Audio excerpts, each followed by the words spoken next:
आप सभी को मेरी राम राम। है ऋषि, आप सभी का स्वागत है हमारी इस क्लास में। आज हम करने वाले हैं आपके वीपीओ से रिलेटेड क्वेश्चन। ठीक है, तो आज का जो हमारा सेशन है वो 79 क्वेश्चन है। इससे पहले के क्वेश्चन हम करवा चुके हैं और ये जितने सारे क्वेश्चन हैं ये आपके यूथ पब्लिकेशन की बुक से करवाए जा रहे हैं। यूथ पब्लिकेशन की जो है किताब का आपको प्रैक्टिस करवाई जा रही है। और आप लोगों से जो है मेरा एक ही बात का कहना है कि भैया पढ़ लो, नहीं तो जैसे पेट में हुआ ना, कुछ नहीं आया पल्ले, ऐसे ही वीपीओ निकल जाएगा और एक जॉब जो है आपके हाथ से निकल जाएगी। फिर आप रोते भले ही रहना कि भैया ये क्या हुआ, जो है हम एक अच्छा स्कोर कर सकते थे बट नहीं कर पाए। ठीक है, तो पछताने से बढ़िया है कि अभी से जो है तैयारी शुरू कर दी थी। चलिए करते हैं अपने सेशन की शुरुआत। क्या बोल के राम राम। आप सभी को मेरी राम राम। मैं ऋषि, आप सभी को हमारे इस सेशन में स्वागत है। ठीक है, चलिए 1977 में जनता पार्टी की सरकार बनी थी। तो आपको बताना है कि जनता पार्टी की सरकार द्वारा पंचायती राज की कार्यप्रणाली के अध्ययन हेतु किस समिति का गठन हुआ था। यानी 1977 में कौन सी समिति गठित हुई थी आपकी? अशोक मेहता समिति। ठीक है, चलिए आगे चलते हैं अपने अगले के सवाल पर। नेक्स्ट क्वेश्चन, जिले में विकेंद्रीकरण की धुरी बनाने का सुझाव किसने दिया था? कहने का मतलब है जिले को विकेंद्रीकृत करने के लिए किसने सुझाया था? बिल्कुल सही है आपके, किसने? अशोक मेहता ने। चलिए आपका अगला सवाल, निम्न में से कौन सी पंचायत राज पर अशोक मेहता समिति की अनुशंसा नहीं है? क्या है इनमें से कौन सा जो है निर्णय आपके अशोक मेहता समिति ने इसकी बहस नहीं की थी? तो अशोक मेहता ने किसकी नहीं की थी? आपके त्रिस्तरीय व्यवस्था की नहीं की थी। ठीक है, चलिए आगे चलते हैं। नेक्स्ट क्वेश्चन 83, आपका भारत में राष्ट्रीय पंचायत दिवस कब मनाया जाता है? तो इसका सही होगा क्या? 24 अप्रैल को मनाया जाता है। ठीक है, चलिए अपने अगले सवाल की तरफ चलते हैं हम लोग। अगला सवाल है, स्थानीय स्वशासन की सर्वोत्तम व्याख्या यह की जा सकती है कि यह एक प्रयोग है। यानी क्या है? यह एक प्रयोग है। ये किसने कहा, किसके लिए कहा है? ये किसका प्रयोग है? लोकतांत्रिक विकेंद्रीकरण का प्रयोग है। ठीक है, चलिए अगला सवाल आपका, पूरे प्रदेश में पंचायत व्यवस्था लागू करने वाला पहले, यानी वो कौन सा राज्य था जिसने आते ही पूरे प्रदेश में ये लागू की थी? इसका सही उत्तर होगा आपका आंध्र प्रदेश। ठीक है, चलिए अगला सवाल, अशोक मेहता समिति की रिपोर्ट कब प्रस्तुत की गई थी? किसकी रिपोर्ट? अशोक मेहता समिति की रिपोर्ट कब प्रस्तुत की गई थी? बिल्कुल सही है आपका 1978 में की गई थी। ठीक है, चलिए आगे आइए। किस समिति द्वारा पंचायतों के कार्यों में राजनीतिक दलों ने खुलकर भाग लेने का समर्थन किया था? यानी वो कौन सी पंचायत थी, यानी कौन सी समिति थी जिसने कहा था कि राजनीतिक दलों को जो है डायरेक्ट इन्वॉल्वमेंट होना चाहिए? तो उसका जवाब होगा आपका अशोक मेहता समिति। ठीक है, चलिए आगे आते हैं। अगला सवाल क्वेश्चन नंबर 88, निम्न में से किस राज्य में अशोक मेहता समिति के मॉडल पर लागू किया गया था? यानी वो कौन सा राज्य है जिस पर अशोक मेहता समिति लागू हुई थी? तो आपके कर्नाटक, आंध्र, पश्चिम बंगाल, तीनों पर अशोक मेहता समिति ही लागू हुई है। चलिए इसका होगा उपयुक्त सभी। आगे चलते हैं। अगला क्वेश्चन, सामुदायिक विकास कार्यक्रम 1952 के संदर्भ में असत्य है। यानी इनमें से कौन सा कथन है जो 1952 के बारे में असत्य है? तो इसका सही होगा आपका, यह नीचे से ऊपर नहीं, ऊपर से नीचे थी। ठीक है, चलिए आगे चलते हैं। नेक्स्ट क्वेश्चन, क्वेश्चन नंबर 90, यह वर्ष 1985 में योजना आयोग द्वारा ग्रामीण विकास एवं गरीबी मंत्रालय गरीबी उन्मूलन के लिए कार्यक्रम आया था। किसके लिए? गरीबी को हटाने के लिए कार्यक्रम आया था। अब आपको बताना है इसकी जो सिफारिश हुई थी वो किसके कहने पर हुई थी? इसका सही उत्तर क्या होगा आपका? जेवी के राव समिति। किसके कहने पर हुई थी? जेवी के राव समिति के कहने पर हुई थी। चलिए आते हैं अपने अगले सवाल, क्वेश्चन नंबर 91, राजीव गांधी की सरकार द्वारा पंचायतों के दिशा सुधार हेतु एक समिति का गठन किया गया था। किसके द्वारा? राजीव गांधी के द्वारा। तो कौन सी थी वो? उसका सही उत्तर है एल.एम. सिंघवी समिति को किसने गठित किया था? राजीव गांधी ने गठित किया था। ठीक, चलिए आगे आते हैं। Revitalisation of panchayat Raj institution for democracy and development. ठीक है, इस विषय पर समिति का गठन किया गया था। किसका? एक समिति बनाई गई थी। तो आपको बताना है वो कौन सी थी। बिल्कुल सही है आपका एम.एल.एम. सिंघवी। किसने बनवाई थी? राजीव गांधी ने। किसने? राजीव गांधी। ठीक है, चलिए आगे चलते हैं। ग्राम सभा का सदस्य माना जाएगा, यानी इनमें से किसको जो है ग्राम सभा का सदस्य माना जाएगा? तो ग्राम सभा का सदस्य मानने के लिए आपके पास क्या होना चाहिए? आपका नाम ग्राम पंचायत की निर्वाचन सूची में होना चाहिए। ठीक है, चलिए आगे आते हैं। क्वेश्चन नंबर 94, पंचायत समिति के संदर्भ में असत्य, यानी इनमें से कौन सी बात जो है गलत? अच्छा, कभी भी आप क्वेश्चन करो तो ये देख लो वहां सत्य पूछा है असत्य पूछा। कभी कभी हम फ्लो में पढ़ जाते हैं और हम पढ़ते नहीं कि वहां पूछा गया और गलती से पहला ही टिक लगा देते हैं। ठीक है, तो क्या है इसका? इसका सही है पंचायत समिति के अध्यक्ष राज्य सरकार द्वारा नियुक्त किया जाता है। ये कथन इसका गलत है। ठीक है, चलिए नेक्स्ट अगले सवाल पर आते हैं अपने पर। चलिए पंचायत चुनाव लड़ने के लिए न्यूनतम आयु कितनी होनी चाहिए? तो इसका सही उत्तर आपका क्या होनी चाहिए? 21 वर्ष होनी चाहिए। ठीक है, वोट डालने के लिए आपके 18 वर्ष। चलिए आते हैं अपने अगले सवाल पर। आपका है 11वीं अनुसूची में पंचायत के संबंध में क्या बताया गया? तो पंचायत कितने स्तरों पर होगी? 3 स्तरों पर, बिल्कुल सही। जिला और मध्य स्तर के प्रमुख अप्रत्यक्ष होंगे, बिल्कुल सही। ठीक है, ये भी सही, ये भी सही। चुनाव लड़ने के लिए, किसके लिए? चुनाव लड़ने के लिए 21 वर्ष होगी, तो ये भी सही। तो इसका सही उत्तर क्या होगा? उपयुक्त सभी, ऑप्शन नंबर डी। ठीक है, चलिए आगे आते हैं। अगला है आपका पंचायत के संदर्भ में सत्य कथन कौन सा है? यानी उसको पूछा गया कि इनमें से कौन सा कथन सत्य है? पंचायत अपने प्रथम अधिवेशन की तारीख से 5 वर्षों तक निश्चित अवधि तक कार्य करती रहेगी, बिल्कुल सही जवाब। कितने साल तक करेगी? 5 साल तक। कब तक करेगी? प्रथम अधिवेशन से। ठीक है, चलिए 5 वर्ष की अवधि की समाप्ति से पूर्व ही नए निर्वाचन कर लिया जाएगा, बिल्कुल, क्योंकि इसका प्रथम अधिवेशन से 5 वर्ष तक हो रहेगा, उसके बाद निर्वाचन हो जाएगा और अगला जो प्रधान होगा, क्या होगा? नेक्स्ट प्रधान होगा, वो आपकी शपथ ग्रहण कर लेगा। ठीक है, चलिए ये भी सही। अगला आता है विधि द्वारा विहित प्रक्रिया के द्वारा इन्हें 5 वर्ष की अवधि से पूर्व भी हटा, बिल्कुल, विधि द्वारा स्थापित जो प्रक्रिया है उसके द्वारा इन्हें 5 साल से पहले भी हटाया जा सकता है। तो इसका क्या होगा? उपयुक्त सभी, ऑप्शन सही होगा। चलिए आगे आते हैं। अगला सवाल है आपका 11वीं अनुसूची के अनुसार पंचायतों को कितने विषयों पर कार्य करने की अनुमति दी गई? तो कितने विषय हैं जिन पर पंचायत कार्य कर सकती है? आपके बिल्कुल सही 29 विषय हैं। ठीक है, चलिए पंचायती राज संस्थाओं से संबंधित असत्य कथन, ये देखना आपको कौन सा कथन पूछा? असत्य कथन। ठीक है, तो असत्य कथन कौन सा होगा? केंद्र सूची के अंतर्गत आते हैं? नहीं, ये राज्य सूची के अंतर्गत आते हैं, इसलिए इसका ऑप्शन नंबर ए ही सही होगा। ठीक है, चलिए अब हो गया हमारा सैकड़ा पूरा। ये क्वेश्चन नंबर 100 है हमारा, और 100 के साथ ही हम आपसे कहना चाहेंगे कि यदि आपको हमारा सेशन अच्छा लगता है तो हमको लाइक करें, ठीक है, शेयर करें, सब्सक्राइब करें, ताकि आपके साथी भी जो है इससे जुड़ सकें और आगे बढ़ सकें, आगे तैयारी कर सकें। और हमारा मोटो है, क्या है? लेट्स फाइट, चलो लड़ें एंड क्रैक, और तोड़ें। क्या? चलो लड़ते हैं और तोड़ते हैं बाधाओं को। ठीक है ना, चलिए आपका अगला है पंचायती राज प्रदान करता है, क्या प्रदान करता है हमें? तो वो प्रदान करता है आपके स्थानीय स्तर पर लोकतंत्र। ठीक है, चलिए नेक्स्ट क्वेश्चन, क्वेश्चन नंबर 101। पीके थुंगन समिति में पंचायती संस्थाओं से संबंधित सुझाव दिए गए। क्या है? पंचायती संस्थाओं से संबंधित सुझाव किसने दिए? पीके थुंगन समिति ने। उसने क्या कहा है? संविधान का दर्जा देने का, बिल्कुल सही। संघ सूची में शामिल करने का, बिल्कुल सही। तो इसका क्या होगा? उपयुक्त। दोनों ऑप्शन नंबर ए और बी दोनों सत्य हैं। चलिए अब आपसे पूछा गया मिलान करने के लिए, ठीक है, ये डी है, एसी एसी, और थोड़ा एबीसी की जगह पे एसी एसी हो गया। ठीक है, सी और डी। चलिए तो ये पूछा गया है कि कौन सी कब है, तो आपको मैं अभी बताया था अशोक मेहता समिति 1977। ठीक है, तो पहले का ये सभी में है।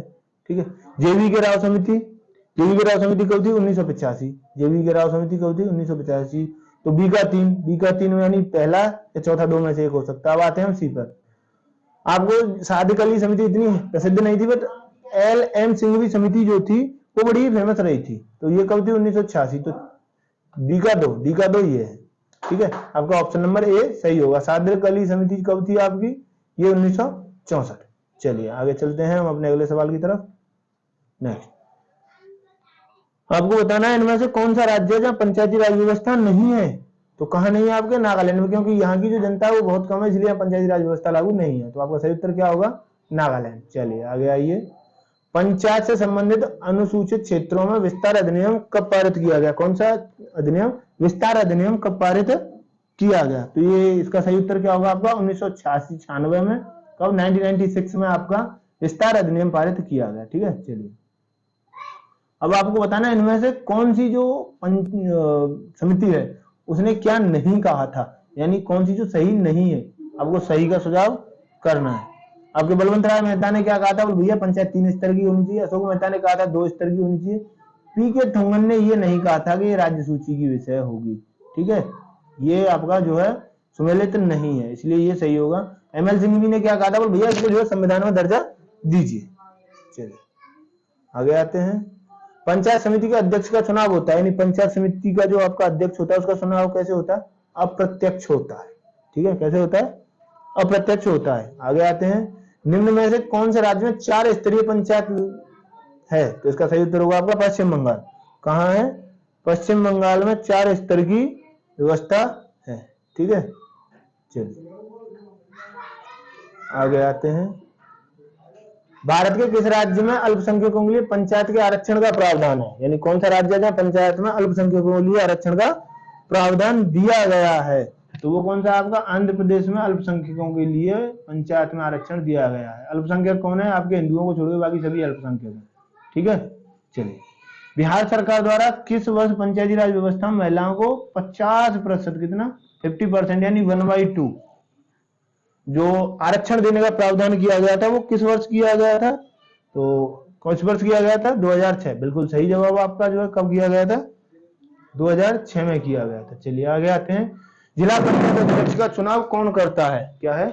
जिला पंचायत अध्यक्ष जो होता है उसका चुनाव किसके द्वारा किया जाता है? जिला पंचायत सदस्य के द्वारा, क्षेत्र पंचायत सदस्य के द्वारा, या फिर आपके ग्राम सभा के द्वारा? तो अध्यक्ष का चुनाव कौन करेगा?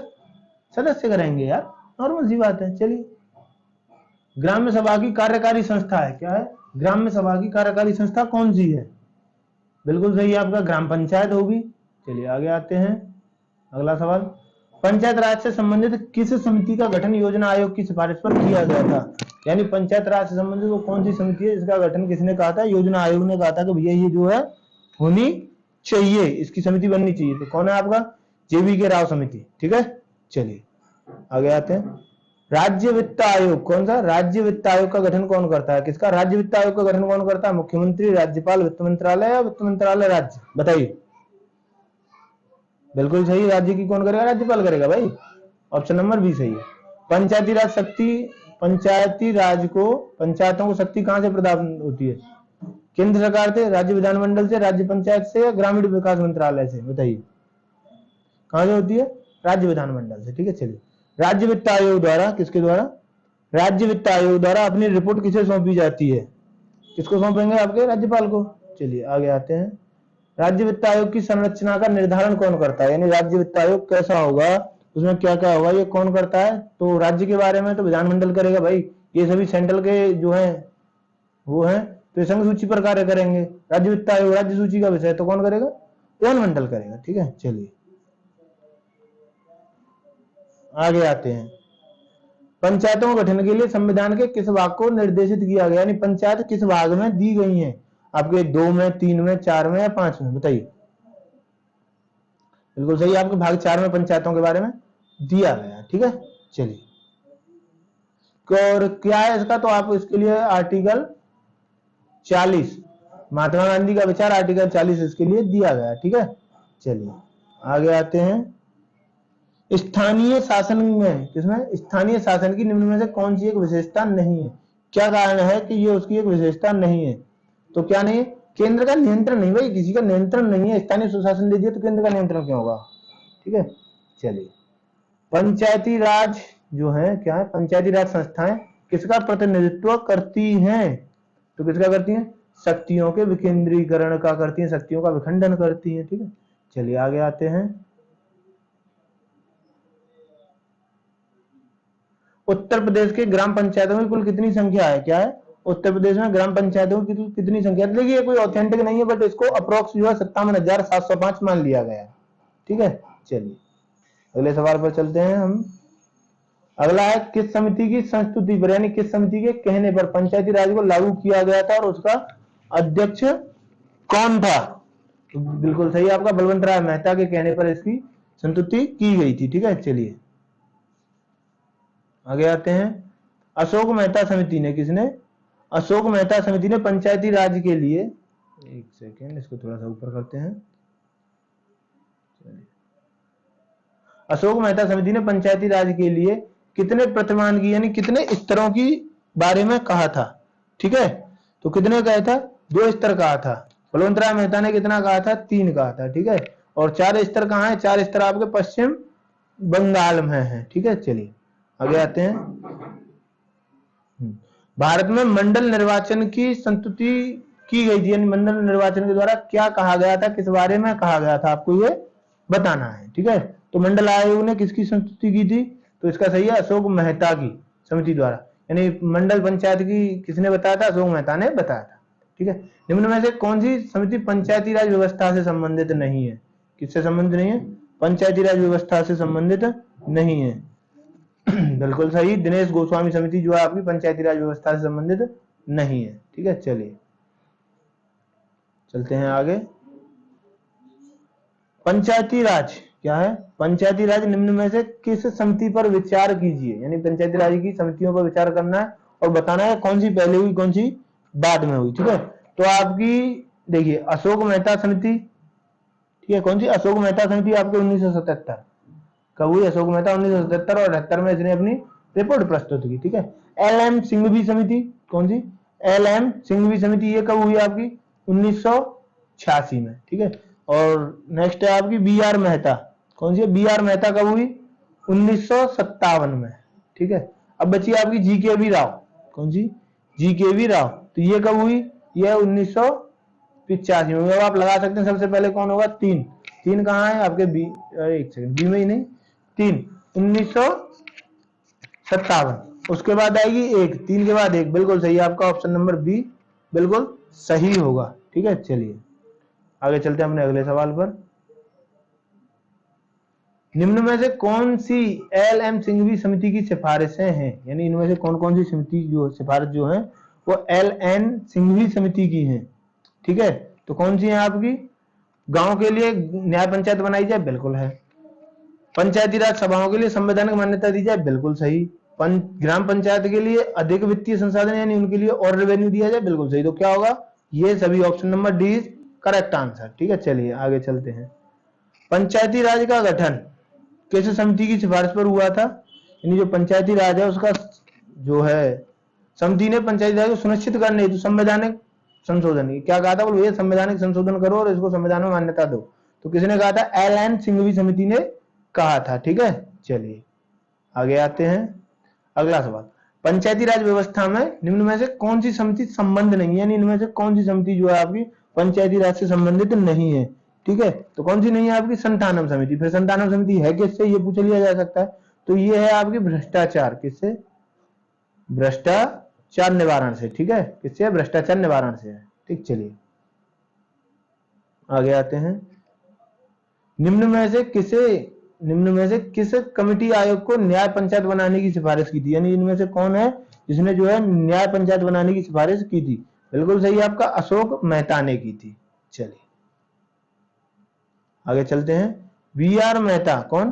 बी.आर. मेहता समिति ने प्रजातांत्रिक विकेंद्रीकरण की सिफारिश की थी, तो उसके अनुसार कौन कौन सी बातें कही गई थी? तो उसने कहा था कि ब्लॉक, जिला, ब्लॉक और गांव पर त्रिस्तरीय पंचायत का गठन होना चाहिए। तो ऑप्शन नंबर ए सही होगा। ठीक है, चलिए आगे चलते हैं अगले सवाल पर। चलिए आते हैं अपने सवाल पर। क्वेश्चन नंबर 132, किस समिति ने अनुसूचित जाति, जनजाति एवं महिलाओं तथा पिछड़े वर्ग को उचित प्रतिनिधित्व देने की बात हुई? यानी किसने कहा था रिजर्वेशन, आरक्षण की बात किसमें? आरक्षण प्रधानी के चुनाव में। किसमें? प्रधानी के चुनाव में किसके द्वारा कहा गया था कि भैया इनको आरक्षण देना चाहिए? तो वो था आपके जी.वी.के. राव समिति। जी.वी.के. राव समिति ने कहा था कि महिलाओं को, पिछड़े लोगों को और SC/ST लोगों को आपका आरक्षण देना चाहिए। क्या देना चाहिए? आरक्षण देना चाहिए। किसने कहा? जी.वी.के. राव समिति ने। ठीक है, चलिए आते हैं अपने अगले सवाल पर। अगला सवाल है, उत्तर प्रदेश में पहली बार पंचायती राज अधिनियम कब लागू हुआ? यानी यूपी में पंचायती राज का अधिनियम कब लागू हुआ था? तो 5 जून 1947 को यह अधिनियम यूपी में लागू हो गया। कब? 5 जून 1947 को। ठीक है, चलिए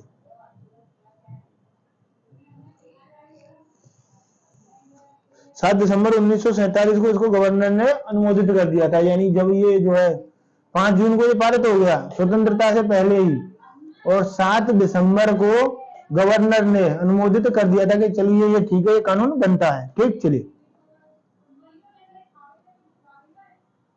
उत्तर प्रदेश अधिनियम 1947 की मुख्य विशेषताएं क्या थी? यानी उत्तर प्रदेश का जो अधिनियम था 1947 उसकी मुख्य विशेषताएं क्या थी? ग्राम सभा की स्थापना, बिल्कुल सही। आपका जो है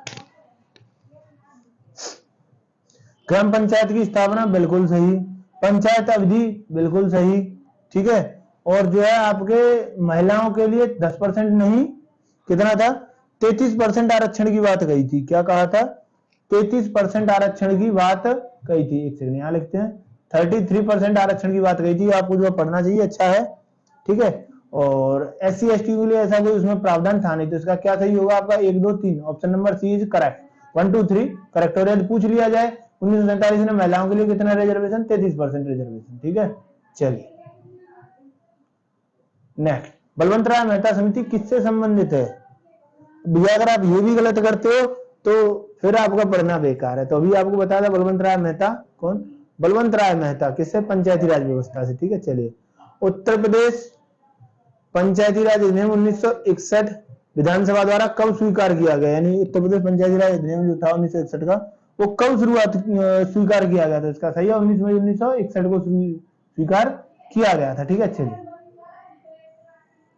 उत्तर प्रदेश पंचायती राज अधिनियम 1947 में ग्राम सभा का तात्पर्य क्या था? यानी ग्राम सभा में से किसको कहा गया था? तो उसका सही होगा आपका निर्वाचन सूची में रजिस्टर्ड सभी वयस्क व्यक्ति, यानी 18+ जो कि किसमें थे? निर्वाचन सूची में थे। किसमें थे? निर्वाचन सूची में थे, ठीक है। चलिए, उत्तर प्रदेश पंचायती राज अधिनियम 1947 की किस धारा में ग्राम सभा की परिभाषा दी गई थी? यानी किसमें ग्राम सभा की परिभाषा दी गई? 2 के 6 में। ये याद करने योग्य, ये कभी कभी पूछ लिया जाता है, और मैं कह सकता हूं ये जो है आपका मोस्ट इंपोर्टेंट है, ये पूछा जाएगा ही जाएगा वीपीओ में।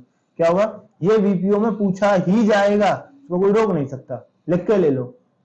चलो, उत्तर प्रदेश पंचायत राज अधिनियम 1947 की किस धारा में ग्राम पंचायत की परिभाषा दी गई है? ठीक है, ग्राम पंचायत की परिभाषा किसमें दी गई है?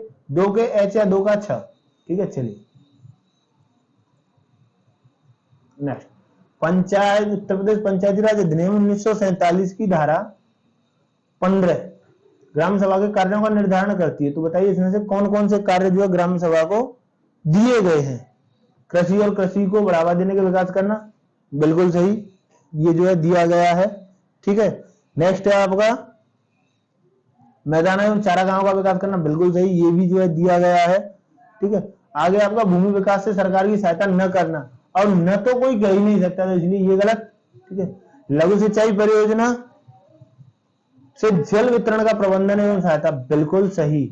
और डेयरी मुर्गी पालन आदि को बढ़ावा न देना, ये फिर गलत, ठीक है। तो क्या होगा? 1 2 4, तो कहां है? ऑप्शन नंबर सी 1 2 4 उसका सही उत्तर होगा, ठीक है। चलिए आगे आते हैं, उत्तर प्रदेश पंचायती राज अधिनियम 1947 कब 1947 की किस धारा में भूमि प्रबंधन समिति को परिभाषित करती है? यानी कौन सी धारा जो है भूमि के प्रबंधन का, भूमि किस प्रकार से जो है प्रबंधित की जाएगी, कैसे कैसे कार्य होगा, उसको परिभाषित करती है। तो कौन सी है वो धारा? 2 का भ, 2 भ, ठीक है।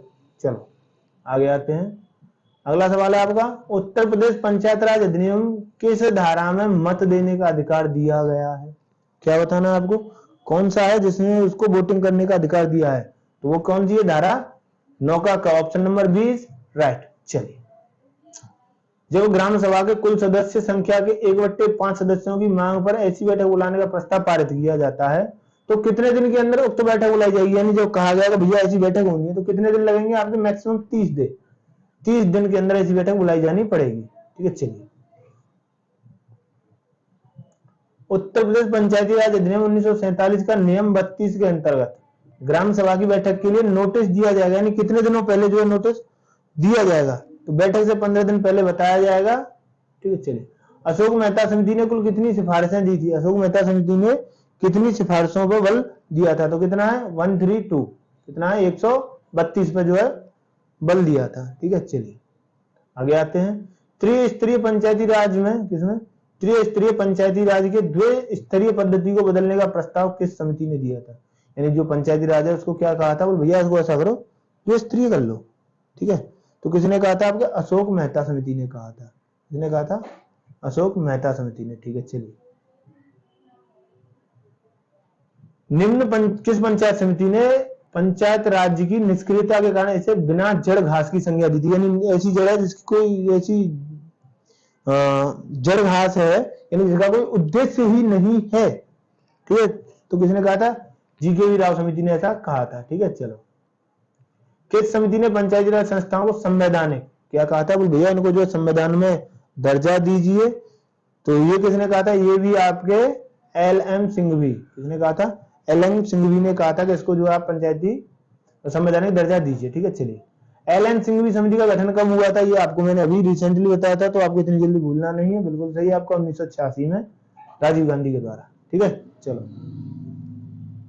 आगे आते हैं। एल.एन. सिंघवी समिति के पश्चात किस समिति ने पंचायतों को संवैधानिक दर्जा देने की बात कही थी, यानी किस समिति ने कहा था कि हम इसको जो है संवैधानिक दर्जा देंगे?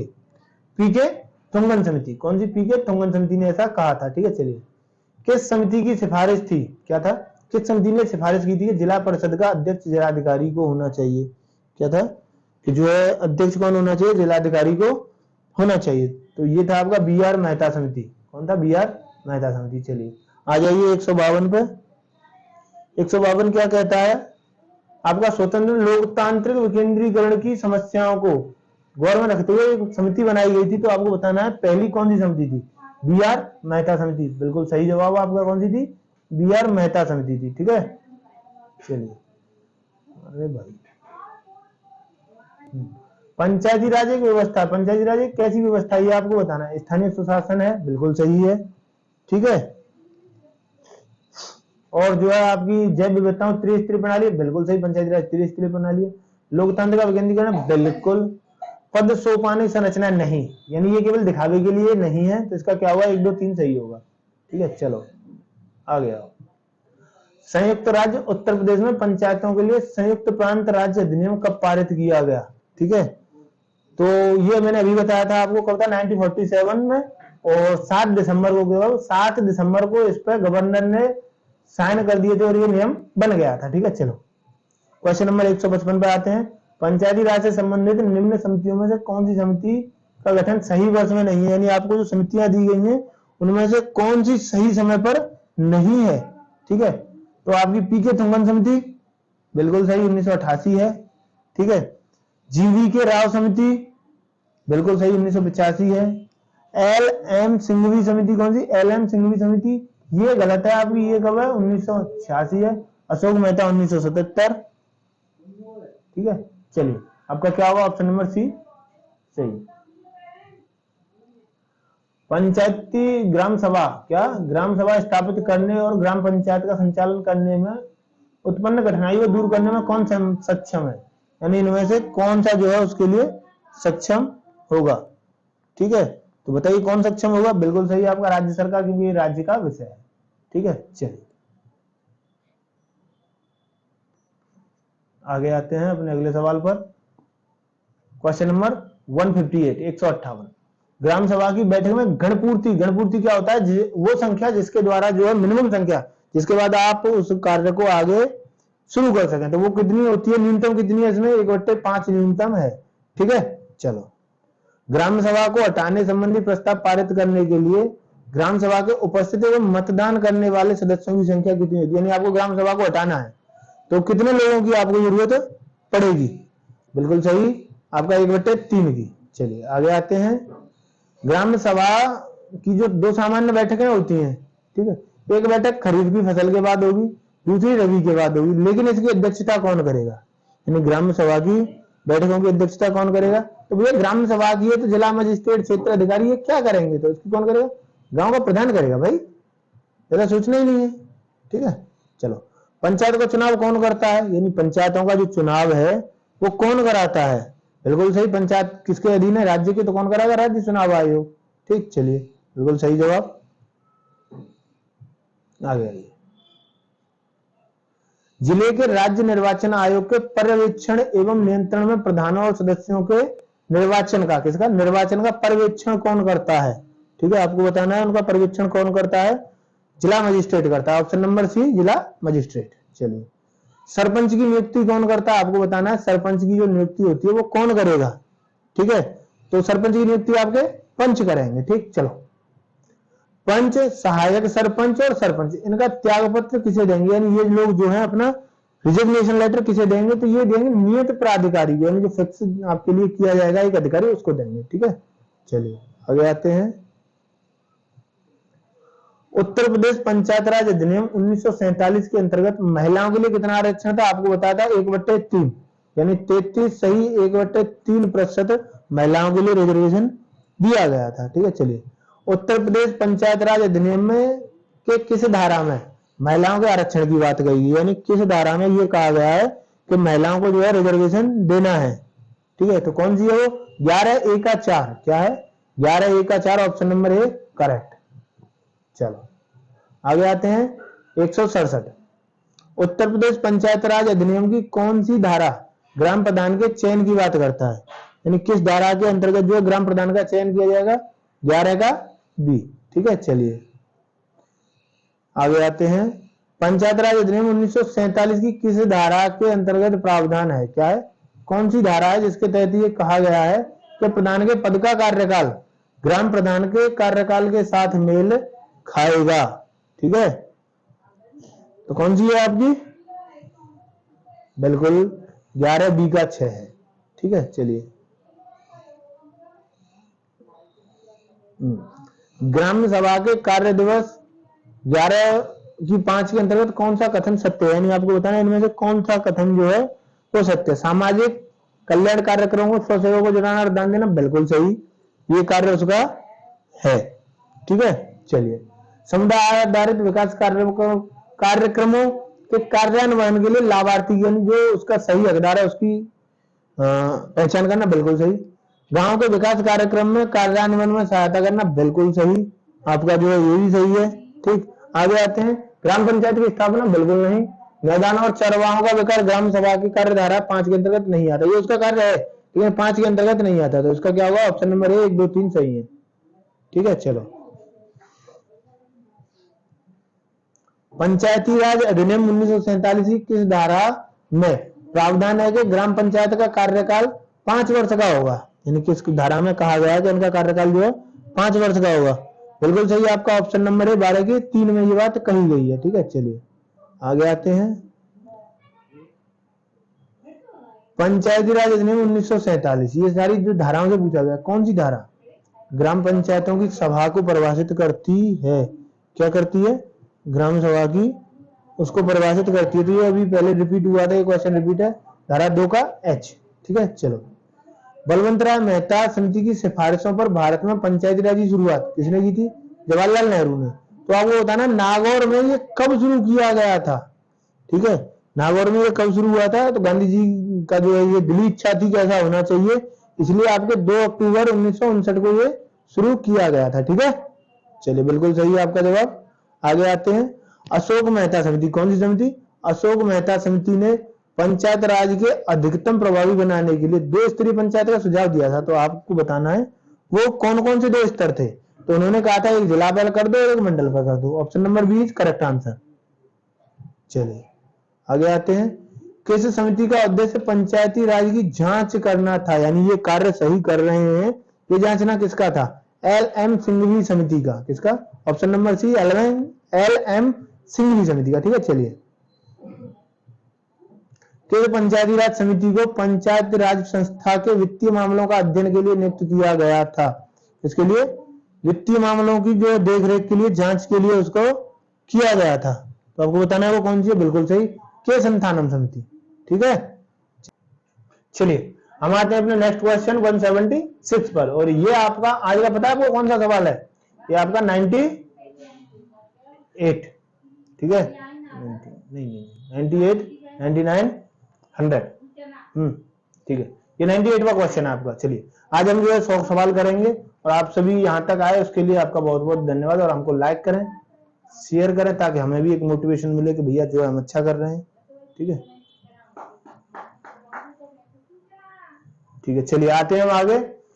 आपका अगला सवाल है, भारतीय संविधान का कौन सा अनुच्छेद राज्य सरकार को ग्राम पंचायतों के गठन का आदेश देता है? तो कौन है? अनुच्छेद 40। DPSP की जो है अनुच्छेद 40 कहता है कि ग्राम पंचायतों का गठन करना चाहिए। ठीक है, चलिए, और ये कब हुआ? ये 73वां कॉन्स्टिट्यूशन अमेंडमेंट एक्ट 1992। ठीक है, में ये पंचायती राज को संवैधानिक